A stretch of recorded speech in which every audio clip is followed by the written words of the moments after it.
Hello दोस्तों, आज हम कवर कर रहे हैं बड़ा इंटरेस्टिंग और इम्पोर्टेंट टॉपिक का नाम है पोस्चर असेसमेंट। अब पोस्चर असेसमेंट है क्या? पोस्चर असेसमेंट में हम किसी इंडिविजुअल को देख के ये डिसाइड करें उसकी वेरियस पोजीशंस में, यानी कि या तो आप उसको साइड व्यू सजिटल व्यू से देख रहे हैं या एंटीरियर और पोस्टीरियर व्यू से देख के ये आइडेंटिफाई करें कि कौन सी मसल टाइट है और कौन सी मसल वीक है, जिसके हिसाब से आप उस इंडिविजुअल के लिए करेक्टिव एक्सरसाइज प्रोग्राम बनाते हैं। अब इन चीज़ों को बनाने से पहले मुझे समझना पड़ेगा 3 पॉइंट। सबसे पहला पॉइंट है सेंटर ऑफ ग्रेविटी। अब सेंटर ऑफ ग्रेविटी है क्या? सेंटर ऑफ ग्रेविटी एक ऐसा एरिया है आपके स्पाइन का या एक ऐसा पॉइंट है जहाँ पे आप अपनी बॉडी को न्यूट्रली अपने आप को बैलेंस करके खड़ा करते हैं, यानी कि sacrum 2 S2 is the point जहाँ पे आपकी centre of gravity neutral position में होती है। यहाँ पे आप अगर आसपास ध्यान दें, जितने भी इंडिविजुअल कंफर्टेबली पोजीशन में जब खड़े होते हैं तो हमें देखना होता है किस पर्टिकुलर पोजीशन पे जब वो एक पर्टिकुलर पोजीशन को होल्ड करते हैं, वो होल्ड करते हैं अपनी सेंटर ऑफ ग्रेविटी, यानी कि S2 सैक्रल 2 उसे अलाउ करता है कि आप न्यूट्रली खड़े हो सकते हैं। तो सबसे पहला पोजीशन ही हमें ये चेक करना होता है। उसके बाद हमें देखना होता है लाइन ऑफ ग्रेविटी। अब लाइन ऑफ ग्रेविटी क्या है? लाइन ऑफ ग्रेविटी जैसा सैक्रल 2 हमने भी डिस्कस किया है, यानी कि एक ऐसा पॉइंट जो सैक्रल 2 यानी कि सेंटर ऑफ ग्रेविटी से सीधा towards the gravity, towards the ground, towards the earth एक अगर स्ट्रेट लाइन खींच दी जाए, that will be called line of gravity. इसके साथ साथ जब आप कुछ वेट उठाते हैं, लेट्स से आपने कोई सूटकेस उठाया है, तो क्योंकि आपने वेट उठाने की वजह से आपकी सेंटर ऑफ ग्रेविटी शिफ्ट होती है या आपकी लाइन ऑफ ग्रेविटी भी शिफ्ट होती है। इसके बाद तीसरा पॉइंट है जो कि है base of support. Base of support कहीं ना कहीं एक ऐसा एरिया है जो आपके सेंटर ऑफ ग्रेविटी को सपोर्ट करती है। बेस ऑफ सपोर्ट क्या है? बेस ऑफ सपोर्ट यानी कि किस पर्टिकुलर पोजीशन पे कोई इंडिविजुअल कंफर्टेबली स्टैंड कर खड़ा हो पाता है, यानी कि न्यूट्रली खड़ा हो पाता है। अगर आप ध्यान दें, इसको और अच्छे तरीके से समझने का तरीका क्या है, अगर हम अपने दोनों लेग्स को ज्वाइन कर दें, उस पर्टिकुलर पॉइंट को अगर हम कंपेयर करें किसी इंडिविजुअल से जिसकी लेग्स की पोजीशन वाइडर है as per the shoulder position, तो यहाँ पे हम देखेंगे जिस इंडिविजुअल्स की लेग्स की पोजीशन शोल्डर विड्थ के हिसाब से वाइड है, उसका बेस ऑफ सपोर्ट ज़्यादा स्ट्रांग होगा कंपेयर टू दैट पर्सन जिसके लेग्स नैरो होंगे और आपस में चिपके होंगे। तो आप देख सकते हैं इस पर्टिकुलर पोजीशन में अगर उस इंडिविजुअल को जिसके लेग्स जुड़े हुए हैं साइड से कोई पुश करेगा, there are chances he can fall down versus the other person जिनके लेग्स पोजीशन वाइडर है, उसको अगर आप साइड से पुश करेंगे शोल्डर से, तो हो सकता है वो ना गिरें। रीजन क्योंकि उनका बेस ऑफ सपोर्ट वाइडर है। यानी कि यहाँ पे 3 एरिया हमने डिस्कस किए हैं। सबसे पहला है हमारा centre of gravity sacral S2, उसके बाद है आपका लाइन ऑफ ग्रेविटी, यानी कि उस पॉइंट से टुवर्ड्स द अर्थ जिस पॉइंट को आप टच करते हैं वो लाइन ऑफ ग्रेविटी है। और जब आप अपने पोस्चर को, अपनी नॉर्मल बॉडी को किस पर्टिकुलर पोजीशन पे होल्ड करके खड़े हो पाते हैं, वो पर्टिकुलर पॉइंट आपका बेस ऑफ सपोर्ट है। तो base of support is very important area और अलग अलग एक्सरसाइज में आपके बेस ऑफ सपोर्ट को कंसिडर करना जरूरी होता है। यानी कि एनाटॉमिकली पोजीशन से आपके एनाटॉमिकल पोजीशन जो हमने पिछले चैप्टर्स में भी डिस्कस किया है, आपकी नी जुड़ी होती है और आपके टोज पॉइंटिंग आउटवर्ड, यानी कि यहाँ से आप अपनी हर एक्सरसाइज शुरू करते हैं। उसके बाद जो भी एक्सरसाइज हमें करनी होती है अपने शोल्डर विड्थ के हिसाब से हम अपने लेग्स की पोजीशंस को वाइड करते हैं। और उसका रीज़न सिर्फ यही है क्योंकि हम अपना बेस ऑफ सपोर्ट बनाने की कोशिश करते हैं ताकि हम अपना बैलेंस मेंटेन कर पाएँ और हम उस मूवमेंट को कर पाएँ। तो ये मेरा पहला एरिया है। तो जब हम पोस्चर असेसमेंट की बात करते हैं तो इन 3 पॉइंट्स को हमें डिटेल में समझना ज़रूरी है। उसके बाद हम बात कर रहे हैं स्पाइन की रीजन, जो कि हमने पीछे स्केलेटन आपके स्पाइन या स्केलेटन एरिया में भी हमने डिस्कस किया है। इसमें 3 रीजन है। सबसे पहला रीजन आपका सर्वाइकल, जिसके बारे में 7 बोन हमने ऑलरेडी डिस्कस की हुई हैं। थोरसिस में 12 हैं। सर्वाइकल को अगर हम देखें तो इसकी पोजीशन एंटीरियरली है, यानी कि इसको अगर आप साइड व्यू से देखें या सजिटल व्यू से देखें तो आपको दिखाई देगा आपका सर्वाइकल आगे की ओर गया हुआ है। उसके साथ साथ अगर मैं थोरसिक रीजन देखूं जिसमें 12 बोन होती हैं, वो पोस्टीरियर की पोजीशन के पीछे की पोस्टीरियर की ओर गया होता है। उसके बाद अगर मैं लंबर की ओर देखूं, again it is shifting towards anteriorly. अब इन्हीं तीन ही पोजीशन को हमें कंपेयर करना होता है जब हम पोस्चर असेसमेंट करते हैं। हमें देखना होता है न्यूट्रल पोजीशन में आप कैसे खड़े होते हैं, यानी कि जैसा मैंने बताया फिटनेस प्रोफेशनल आपको अलग अलग पोजीशन से स्क्रीन करते हैं। अगर कोई फिटनेस प्रोफेशनल आपको आपकी बैक साइड से स्क्रीन करें, यानी कि पोस्टीरियर साइड या एंटीरियर साइड, पोस्टीरियर से जब आपको स्क्रीन करें तो वो चेक करेंगे आपके हेड की पोजीशन, आपकी सर्वाइकल की पोजीशन, आपका total spine till your lumbar, क्या वो स्ट्रेट है या वो राइट या लेफ्ट गया हुआ है। उसके बाद एक straight line towards the mid line, I would say mid line को बिल्कुल उन्होंने लाइन ऑफ ग्रेविटी से के साथ जाते हुए towards the earth, towards the ground तक आप नीचे गए हैं। इस पर्टिकुलर पॉइंट में हम ये देखते हैं कि क्या राइट और लेफ्ट एरिया कहीं से कोई उठा तो नहीं है या टेढ़ा तो नहीं है। ये एक फिटनेस प्रोफेशन को चेक करने का तरीका है। इसके साथ ही एक प्लम लाइन आप सजिटल व्यू यानी कि साइड से जब आप करते हैं तो आप देख पाएंगे, मैं अपनी पोजीशन आप लोगों के सामने डेमोस्ट्रेट कर रहा हूँ, यानी कि एक स्ट्रेट लाइन आप यहाँ से लेके जाएं तो आप आपके ईयर लोब को टच करते हुए, उसके बाद आपके शोल्डर एंटीरियर पोजीशन, उसके साथ साथ ये पोजीशन जब प्लम लाइन आपकी एंटीरियरली आपकी पेल्विस को टच करते हुए आपकी नी जॉइंट और उसके बाद नीचे जाते हुए आपके फुट को एंटीरियर तरफ से टच करेगा। अगर इस पॉइंट से आप आगे या पीछे हैं तो कहीं ना कहीं आपके पॉस्चर में डेविएशन होने का हमें अंदाज़ा मिल जाता है। जब हम पॉस्चर असेसमेंट की बात करते हैं तो हमें 3 एरिया को और स्क्रीन करना होता है। सबसे पहला एरिया जो हम देखते हैं वो है आपका मस्कुलरिटी। इट मीन्स कि किसी इंडिविजुअल की कितनी मसल्स हैं जिसकी वजह से आपका पॉस्चर चेंज हो सकता है। उसके बाद दूसरा एरिया हम जो देखेंगे वो है फैट परसेंटेज डिस्ट्रीब्यूशन। कई लोग स्टोर कर लेते हैं अपने एब्डोमिनल पे ज़्यादा, या कुछ लोग स्टोर करते हैं फैट परसेंटेज हिप्स पे ज़्यादा। इसके बाद तीसरा एरिया हम चेक करते हैं फ्लेक्सिबिलिटी। इन 3 एरिया को भी स्क्रीन करना ज़रूरी है जब हम पॉस्चर असेसमेंट की बात करते हैं। अब जैसा हमने बताया कि किसी भी इंडिविजुअल के पॉस्चर टाइम के साथ over the period of time आप देखेंगे धीरे धीरे चेंज होता है। उसके कई रीज़न हैं। सबसे पहला रीज़न जो हमें समझ में आता है, आपका पॉस्चर ही गलत है। पॉस्चर गलत होने का मतलब ये है कि आपका काम ऐसा है, आपका ऑक्यूपेशन ऐसा है जिसकी वजह से आपको कॉन्स्टेंटली उस पर्टिकुलर पोजीशन में काम करना पड़ता है, जिसकी वजह से आपकी बॉडी की अलाइनमेंट यानी कि आपकी स्पाइन की पोजीशन चेंज हो गई है। उसके साथ साथ अगर हम देखें, आप कोई ऐसी ट्रेनिंग कर रहे हो जो कि मशीन गलत तरीके से बनी हुई है, आप उस पर बार बार रिपीटेटिवली गलत एक्सरसाइज कर रहे हो और गलत मसल्स को लोड कर रहे हो, इसका इम्पैक्ट आपके ऊपर पड़ता है। या कहीं ना कहीं आप कोई ऐसी चीज़ किए जा रहे हो जिसका ग्रेजुअली आप अपनी बॉडी पे इम्पैक्ट दिखाई देता है और आपकी मसल्स कुछ टाइट हो जाती हैं और कुछ वीक हो जाती हैं। तो अब मैं एड्रेस करने वाला हूँ सबसे इम्पॉर्टेंट एरिया जो कि आप हर फिटनेस ट्रेनर को देखना ज़रूरी है, क्योंकि जब हम इवैल्यूएशन करते हैं या किसी भी इंडिविजुअल को मिलते हैं तो कहीं ना कहीं हमें इन थ्योरी को इस प्रैक्टिकल प्रैक्टिस में लाना होता है। सबसे पहले हम देखते हैं कि वो इंडिविजुअल दिखाई कैसा देता है। सबसे पहला डेविएशन जो हम कवर कर रहे हैं वो है लॉर्डोसिस। लॉर्डोसिस है क्या? लॉर्डोसिस है आपकी लंबर का जो कर्व एंटीरियरली पोजीशन में होता है, it has shifted more forward, anteriorly और आगे चला गया है। इसका एक कॉमन एग्जांपल है एक प्रेग्नेंट लेडी, यानी कि बिफोर प्रेगनेंसी जैसे वो न्यूट्रल पोजीशन में होती है, धीरे धीरे जब आप देखते हैं सेकंड, थर्ड मंथ या fourth month, because of baby, now gradually the load has start coming on the lumbar and her abdominal has protrude outside. Because of this एक constantly उनके स्पाइन पे एक लोड रहता है और इस पर्टिकुलर पोजीशन में जहाँ पे लंबर शिफ्ट होके आगे चला गया है, आप देख सकते हो इस पर्टिकुलर डेविएशन को हम बोलेंगे लॉर्डोसिस। ये लॉर्डोसिस प्रेग्नेंट लेडीज के साथ बड़ा टेम्पररी है फॉर 9 मंथ, यानी कि बाद में आप एक्सरसाइज से, न्यूट्रिशन की हेल्प से इस पर्टिकुलर डेविएशन को ठीक कर सकते हैं। लेकिन ऐसे बहुत सारे लोग हैं जिनको ये डेविएशन परमानेंटली हमें दिखाई देता है, यानी कि उनके लंबर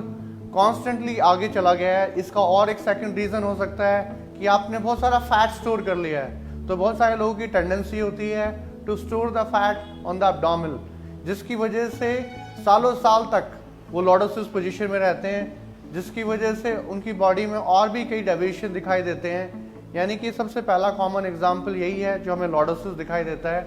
सेकंड डेविएशन की हम बात करते हैं जिसका नाम है काइफोसिस।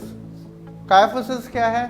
काइफोसिस को हमने बड़े अच्छे तरीके से रिलेट किया है एक आईटी प्रोफेशनल के लिए जो कि पिछले 6 साल से काम कर रहे हैं और कंप्यूटर के सामने वो सुबह 9 बजे से शाम के 6 बजे तक का टाइम बिता रहे हैं, जिसकी वजह से उनका थोरेसिक रीजन कॉन्स्टेंटली स्ट्रेस में है और वो कहीं ना कहीं आप देखेंगे इनकी हम बैक हो गई है, राउंड बैक हो गई है, राउंडेड शोल्डर हो गए हैं और इन लोगों की मसल्स यानी कि एंटीरियरली अगर मैं देखूं इनकी चेस्ट मसल्स टाइट हो जाती हैं और ये राउंडेड पोजीशन हो जाते हैं। Because of the job they are doing it, that particular deviation happen specifically in thoracic region, यानी कि थोरेसिक रीजन पोस्टीरियरली और शिफ्ट हो गया है।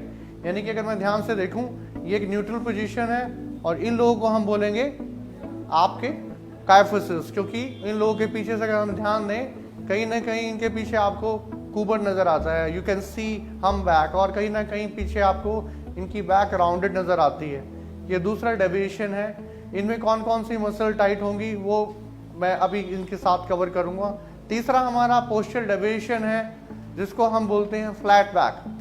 अब फ्लैट बैक क्या है? फ्लैट बैक जैसा कि नाम दिखाई दे रहा है, आपका लंबर जो कि एंटीरियर पोजीशन में ऑलरेडी हल्का सा आगे की ओर जाता है, लेकिन that particular curve is not there with these individuals. यानी कि जो लंबर आगे की ओर जा रहा होता है वो स्ट्रेट हो जाता है, जिसकी वजह से आपकी बैक नजर आती है फ्लैट। इसीलिए इसमें भी कुछ मसल टाइट होती हैं, कुछ मसल वीक होती हैं, वो मैं नेक्स्ट टॉपिक में कवर करूंगा आप लोगों के साथ। पहले हमें ये समझना जरूरी है कि फ्लैट बैक है क्या। तो फ्लैट बैक में आपका लंबर का कर्व खत्म हो गया है, it has become straight, that's why your back looks like absolutely flat, that's why it is called flat back. चौथा अगर डेविएशन अगर हम देखें विच इज कॉल्ड स्वे बैक। स्वे बैक क्या है? स्वे बैक एक ऐसा पोस्चर डेविएशन है जो हमें देखने को मिलता है सीनियर सिटीजन्स या ऐसा कोई इंडिविजुअल जो 70 से अबव है।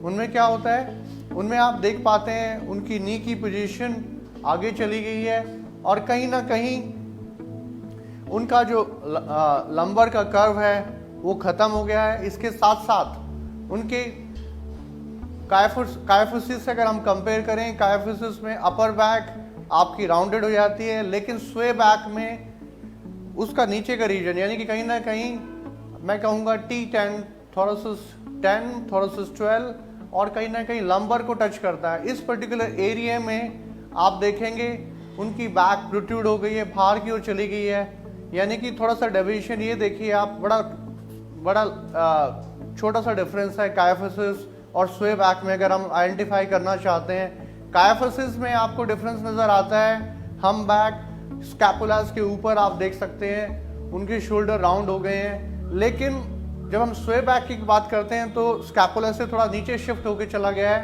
आपकी बॉडी शिफ्ट हो गई है, ग्रेविटी आपके हेड को फॉरवर्ड पुल कर रही है, जिसकी वजह से आपकी मसल भी वीक हो गई हैं और कहीं ना कहीं आप झुक गए हैं। यानी कि मैं आपको बोलूं जो बड़े या सीनियर सिटीजन लोग हैं जो 70s में हैं, 80s में हैं, उनको हम स्वे बैक कैटेगरी में काउंट करते हैं। उसके बाद अगर हम पांचवा पोस्चर डेविएशन देखें तो वो है हमारा स्कोलोसिस। स्कोलोसिस डेविएशन क्या होता है? स्कोलोसिस डेविएशन बड़ा could be very common reason कि बाय बर्थ इन लोगों का स्पाइन की जो पोजीशन है वो स्ट्रेट नहीं है, कहीं ना कहीं वो सी शेप में है, या कहीं आप ये कहिए there could be number of reason, that's why there number of doctors are there, they advise lot of vitamin minerals to any pregnant lady and बहुत रिकमेंड करते हैं कि आप खाइए, और भी ऐसी कई टैबलेट्स वगैरह वो प्रिस्क्राइब करते हैं जो आपके लिए बहुत ज़रूरी है आपके फिटनेस के लिए। और जो फीमेल इसको अवॉइड करती हैं तो कहीं ना कहीं चांसेस होते हैं कि उनके होने वाले बेबी को इस तरह की प्रॉब्लम हो सकती है, उनकी स्पाइन की फॉर्मेशन ढंग से ना हो, और जो कहीं ना कहीं डिलीवरी के बाद आप देख पाते हैं जो कि स्पाइन न्यूट्रली होना चाहिए था, वो स्पाइन कहीं ना कहीं आपका किसी भी पोजीशन में हो सकता है, तो बाई बर्थ हो सकता है, एक्सीडेंट्स हो सकता है, but usually most of the cases अगर हम देखें स्कोलोसिस आप आसपास भी देख सकते हैं इनके सी शेप में इनका स्पाइन होता है, किसी भी डायरेक्शन में जा सकता है, और ये एक तरफ झुके होते हैं। तो यानी कि या तो राइट या लेफ्ट इनकी पोजीशन हमें देखने को मिलती है। ये हमारा पांचवा डेविएशन है जिसको हमने स्कॉलिसिस के नाम से बताया है। इसका एक बड़ा इंटरेस्टिंग पॉइंट है जो आपके एग्जामिनेशन पॉइंट ऑफ व्यू में इसमें ऐड करना चाहता हूँ, क्योंकि क्वेश्चंस कई बार पूछे जाते हैं। What are the tight muscles, tight muscle के साथ हमें क्या करना है, उनकी स्ट्रेचेस करनी है। What are the weak muscles या लेंथनिंग जिनकी हो गई उनके साथ क्या करना है, उनकी हमें स्ट्रेंथनिंग करनी है।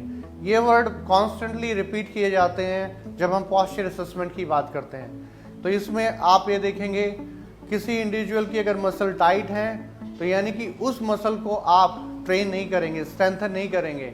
ये एक कीवर्ड है जो मैं आप लोगों के लिए शेयर कर रहा हूँ। यानी कि एग्जांपल, किसी की ऑलरेडी चेस्ट मसल टाइट है, यानी कि ऑलरेडी टाइट है, और आप उस पर और स्ट्रेंथनिंग करा रहे हैं, वो और टाइट हो जाएगी, जिससे क्या होगा, उसकी ऑपोजिट मसल यानी कि आपकी अपर बैक और लेंथन हो जाएगी, जो कि आपको करना उल्टा था। यानी कि आपको अपने स्पाइन या अपर बैक को स्ट्रेंथन करना था ताकि आप अपने पोस्चर को स्ट्रेट कर पाते, और आपको चेस्ट मसल की स्ट्रेचेस करनी थी।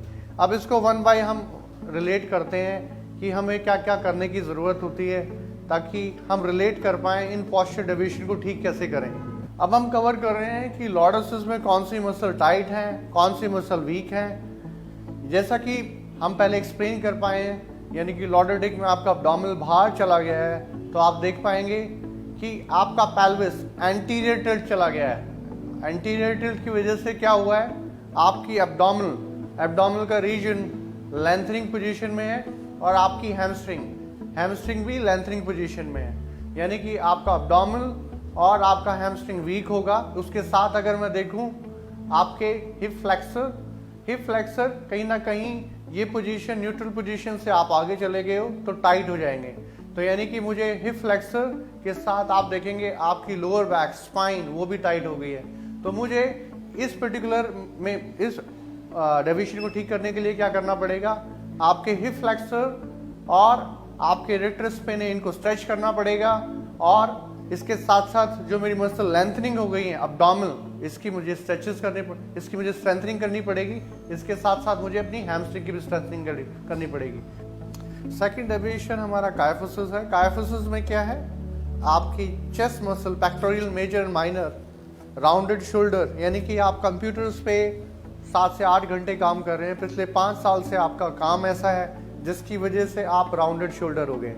अब इनकी करेक्टिव एक्सरसाइज क्या होगी, आपको इन पर्टिकुलर मसल्स को यानी कि चेस्ट को, पेक्टोरियल मेजर एंड माइनर को स्ट्रेचेस करनी पड़ेंगे, और आपकी अपर बैक इनको आपकी स्ट्रेंथनिंग करनी पड़ेगी। यानी कि ट्रैपीजियस, रोम्बॉइड, रियल डेल्टॉइड्स, इनको जब आप स्ट्रेंथनिंग करेंगे तो आप देखेंगे इस पर्टिकुलर पोजीशन से आप इस पर्टिकुलर पोजीशन पे पहुंच गए हैं। इसके बाद आपकी स्पाइन की पोजीशन, डेफिनेटली इसका इम्पैक्ट आपके कहीं ना कहीं पेल्विस पे ही पड़ता है।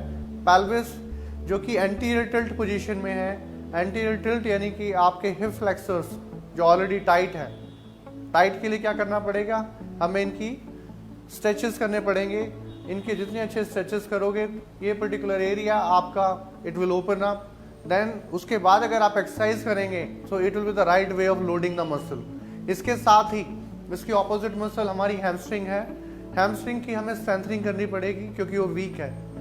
जब आप उसकी स्ट्रेंथनिंग करेंगे, अगर इन चीज़ों को आप ठीक कर पाएंगे, उसके बाद आप जो भी मूवमेंट करेंगे, स्क्वाट्स कर रहे हैं, लंजेस कर रहे हैं, you can see the impact that gradually over the period of time आपका पेल्विस की पोजीशन ठीक होने की वजह से, इसके साथ साथ इसका इम्पैक्ट आपके पेल्विस का आपके स्पाइन पे पड़ेगा।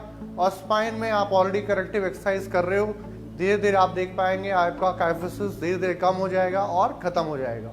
ये हमारा दूसरा करेक्टिव एक्सरसाइज जो हमने काइफोसिस के लिए कवर किए हैं। तीसरा हमारा पोस्चर डेविएशन था फ्लैट बैक। अब फ्लैट बैक डेविएशन को ठीक करने का तरीका क्या है, ये एक फिटनेस प्रोफेशनल को समझना बहुत ज़रूरी है। फ्लैट बैक में होता क्या है, जो आपका लंबर का कर्व है जो एंटीरियरली गया हुआ है, that particular curve actually is not there now, because of this your back is looking like absolutely flat. अब इसका इम्पैक्ट आपके पेल्विस पे क्या पड़ता है, आपका पेल्विस पोस्टीरियर टिल्ट हो जाता है। पोस्टीरियर टिल्ट मीन्स यानी कि जो आपके लॉर्डोसिस में था उसका बिल्कुल ऑपोजिट। यहाँ पे आप देखेंगे आपकी टाइट हैमस्ट्रिंग है। टाइट हैमस्ट्रिंग है तो यानी कि आपको टाइट चीज़ों के लिए आपको स्ट्रेचेस करनी पड़ेंगी, ताकि अगर आप उसे और ज़्यादा स्ट्रेंथन करेंगे इट इज़ नॉट गुड। सो यहाँ पे करेक्टिव मेथड जो आपको फॉलो करना है, जो आपकी हैमस्ट्रिंग टाइट है उसको आप स्ट्रेचेस कीजिए। इसके साथ आपका abdominal, lower abdominal, it will become stronger, क्योंकि इस again it is the impact of the hamstring which you can see in your abdominal. You will have tight abdominal, जिसको आपने टाइम के साथ स्ट्रेचेस करना है और कहीं ना कहीं कंबाइन करना है अपनी हैमस्ट्रिंग की ट्रेनिंग के साथ। उसके साथ अगर हम देखें, इसके साथ हमारी वीक लोअर बैक मसल्स दिखाई देंगी, बैक मसल्स हैं उनकी आपको स्ट्रेंथनिंग करनी पड़ेगी। और इसके साथ साथ आपकी क्वाड्रिसेप और आपके हिप फ्लेक्सर वो भी वीक हैं, उनकी आपको स्ट्रेंथनिंग करनी पड़ेगी। फोर्थ हमारा डेविएशन था स्वे बैक। अब स्वे बैक में कौन कौन सी टाइट और कौन कौन सी वीक मसल हैं, लेट्स आइडेंटिफाई। सबसे पहला जो हम देख पाते हैं ये कंटिन्यूएशन में है आपका फ्लैट बैक का, तो इसमें आपका पेल्विस पोस्टीरियर टिल्ट होगा। पोस्टीरियर टिल्ट होने की वजह से आपकी हैमस्ट्रिंग टाइट है तो आपको उसकी स्ट्रेचेस करने पड़ेंगे। इसके अलावा आपका हिप फ्लेक्सर्स बहुत ज़्यादा वीक है, इसकी आपको स्ट्रेंथनिंग करनी पड़ेगी। आपको दिखाई देगा आपका अपर एब्डोमिनल टाइट है, उसकी आपको स्ट्रेचेस करनी पड़ेंगी। लोअर एब्डोमिनल आपका वीक है, उसकी आपको स्ट्रेंथनिंग करनी पड़ेगी। इसके साथ साथ इसका ऑपोजिट इम्पैक्ट हमें दिखाई देता है आपकी मिड बैक पे, जो कि इसके साथ ही वीक है, जिसकी आपको स्ट्रेंथनिंग करनी पड़ेगी। अगर हम इन सब मेथड्स को कंबाइन कर दें तो उसके बाद आप देखेंगे आप स्वे बैक जो आपका पर्टिकुलर डेविएशन था धीरे धीरे वो ठीक हो गया है। पांचवा डेविएशन है हमारा स्कोलिसिस, जिसका मैंने आपको ऑलरेडी बता दिया है कि स्कोलिसिस है क्या। आपका स्पाइन की पोजीशन सी पोजीशन हो जाती है, यानी कि अगर आप पीछे से पोस्टीरियरली उनका स्पाइन देखें आपको सी तरीके से दिखाई देता है, यानी कि वो किसी भी डायरेक्शन में जा सकता है। बाई बर्थ कोई ऐसी डिसीज हो गई है जिसकी वजह से उनका स्पाइन ढंग से बन नहीं पाया, इसकी वजह से क्या होगा, आपका पोजीशन ऐसे भी हो सकती है, आप ऐसे भी हो सकते हैं। ये सब जिसमें आपका लेटरल टिल्ट होता है, that particular area is called scoliosis. इसमें आपको कहीं ना कहीं एक स्पेशलिस्ट फिजियोथेरेपिस्ट की ज़रूरत पड़ती है, या कई बार कैरो प्रैक्टिशनर डॉक्टर्स की एडवाइस में आप इन लोगों को ट्रेन कर सकते हैं। ये लोग कहीं ना कहीं एक स्पेशल पॉपुलेशन, एक स्पेशल केस है जिसको हर इंडिविजुअल ट्रेन नहीं कर पाता, क्योंकि अगर आप इस पर्टिकुलर पोजीशन में हैं तो आपकी बहुत सारी मसल्स हैं जो ऑलरेडी टाइट हैं और बहुत सारी मसल हैं जो ऑलरेडी वीक हैं। तो आपको बड़ा साइंटिफिकली आपको चूज़ करना पड़ेगा कि किस मसल को मैं कैसे स्ट्रेच कर सकता हूँ या स्ट्रेंथनिंग कर सकता हूँ। लेकिन अगर हम इस पोजीशन में देखें तो ये कहीं ना कहीं हमारे लिए एक बड़ी एबनॉर्मल सिचुएशन है, या एक ऐसी डिफ़िकल्ट सिचुएशन है जिसमें आप इसको कैसे स्ट्रेच करेंगे, कैसे स्ट्रेंथनिंग करेंगे, और आपके वर्कआउट से किसी इंडिविजुअल का बेटरमेंट होना चाहिए, यानी कि his fitness should become better, he should become better in his lifestyle. लेकिन अगर आपके एक्सपेरिमेंट से या आपकी गलत एक्सरसाइज प्रोग्रामिंग की वजह से अगर किसी को कोई दिक्कत है, या वो ऐसी कोई आप प्रोग्रामिंग कर देते हैं जिससे उसकी प्रॉब्लम बढ़ जाती है, तो आपका प्रोग्राम डिज़ाइनिंग एब्सोल्युटली एक गलत तरीका है। इसको आप कहीं ना कहीं एक स्पेशलिस्ट की हेल्प से करेंगे तो बहुत अच्छा रहेगा। So these are the 5 posture deviation. इसके बाद अब मैं आपको नेक्स्ट पॉइंट पे लेके जा रहा हूँ कि you will able to understand what is anterior tilt, what is posterior tilt. हमने कई बार एंटीरियर और पोस्टीरियर टिल्ट कवर किया है। अब ये एंटीरियर और पोस्टीरियर टिल्ट है क्या, पेल्विस टिल्ट, ये हमें समझना बहुत ज़रूरी है। मैं आप लोगों को 1 बाय 1 एक डायग्राम मैं आप लोगों के साथ शेयर कर रहा हूँ, जिसमें न्यूट्रल पेल्विस पोजीशन दी हुई है, जो कि हर इंडिविजुअल की होनी चाहिए जब आप एक्सरसाइज करते हैं या कोई भी मूवमेंट करते हैं, या अपनी डेली लाइफस्टाइल की आपकी जो भी मूवमेंट्स हैं, आपकी पेल्विस की पोजीशन ये होनी चाहिए। उसके बाद क्योंकि आप किसी ज़्यादा लंबे टाइम तक बैठे हुए हैं या आपने ज़्यादा फैट स्टोर कर लिया है, तो आपका पेल्विस आगे की ओर एंटीरियरली टिल्ट हो गया है, जैसे कि डायग्राम में दिखाई दे रहा है। और ये हमारी पोजीशन दिखाई दे रही थी लॉर्डोसिस और काइफोसिस में। इसके बाद नेक्स्ट अगर मैं आपको पेल्विस पोजीशन दिखाऊं तो ये पोस्टीरियर टिल्ट है। पोस्टीरियर टिल्ट इसमें आप देखें, एक हमने फ्लैट बैक और स्वे बैक में देखा था जिसमें हमारी पेल्विस पोजीशन पोस्टीरियर टिल्ट हो गई थी। तो ये आप लोग एक रेफरेंस है जिससे आप देख सकते हैं या रिलेट कर सकते हैं कि आपका पेल्विस जब आगे की ओर टिल्ट है तो तब आपको क्या करने की ज़रूरत है, और जब आपका पेल्विस पोस्टीरियर टिल्ट है तो क्या करने की ज़रूरत है। आपको इन दो चीज़ों पे बहुत ध्यान देना पड़ेगा जब भी आप किसी भी इंडिविजुअल्स का प्रोग्राम डिज़ाइन बनाएं। आपको देखना पड़ेगा कौन सी मसल वीक है, वीक मसल के साथ क्या आपका वर्कआउट शेड्यूल होगा, कौन सी मसल टाइट है और टाइट मसल के लिए आपको क्या प्लान बनाना है। जब भी कभी कोई ऐसा केस आपके सामने आए, कोई स्कॉलिसिस का आए, तो कोशिश करें किसी स्पेशलिस्ट की हेल्प लें, और जितना आप इन चीज़ों को अपने प्रैक्टिस में लाएंगे आप देखेंगे you will able to understand this chapter more in thoroughly. Moreover we are available there to help you out and give you the best education. Please feel free to come to us. Thank you very much.